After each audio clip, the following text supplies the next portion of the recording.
Hello friends, ఒక ఊరిలో చందమామ అనే ఒక బామ్మ గారి తెలివితేటల గురించి ఈ కథలో తెలుసుకుందాం. ఒక ఊరిలో చందమామ అనే ముసలావిడ ఉండేది. ఆమె చాలా బుద్ధిమంతురాలు, తెలివైంది కూడాను. ఆమె తెలివితేటలకి, ఆమె బుద్ధిమంతురాలుతనానికి గ్రామంలో అందరికీ చాలా ఇష్టమైపోయింది. చాలా ప్రేమించేవాళ్ళు ఆమెని. ఎవరి సమస్య అయినా వచ్చిందంటే చందమామ దగ్గరకు వచ్చేవాళ్ళు. వచ్చి ఆ బామ్మగారితో చెప్పేవాడు సమస్యని. ఆ సమస్యని ఇట్లే తీర్చేసేది అనమాట. ఆ విధంగా ఆ గ్రామంలో అందరికీ చాలా ఇష్టమైన బామ్మగా మారిపోయింది. ఒకరోజు గ్రామంలో నకిలీ డబ్బుల విషయం కలకలం రేపింది. అప్పుడు వ్యాపారం చేసేవాళ్ళంతా కూడా చాలా భయపడిపోయారు.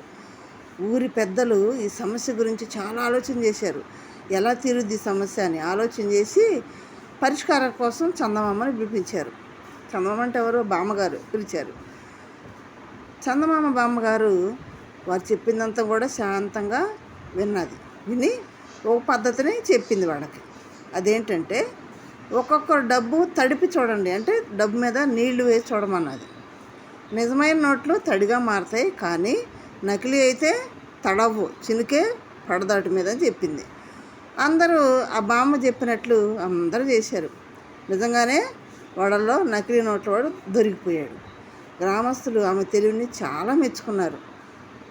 చివరగా ఒక పిల్లవాడు వచ్చి అడిగాడు, బామ్మ మీలాగా తెలివిగా నేను ఎలా ఉండాలి, ఆ తెలివి నాకు ఎలా వస్తుంది అని అడిగాడు. ఆమె నవ్వుతూ ఏమందంటే, తెలివి అనేది చదువు కాదు బాబు, పరిస్థితిని బాగా గమనించటం, అర్థం చేసుకోవడం అని చెప్పింది. అందరూ ఆమె మాటలకి ఫిదా అయిపోయారు. అప్పటి నుంచి ఆమె కథలు పిల్లలకు రాత్రిపూట వినిపించడం మొదలుపెట్టారు. ఎందుకంటే చందమామ కేవలం బుద్ధిమంతురాలే కాదు, మంచి కథాకారిణి కూడా. ఓకే, మనం చందమామ పుస్తకం కథలు వింటాం కదా, అదనమాట ఇది. ఓకే, లైక్ చేయండి, షేర్ చేయండి. Thank you.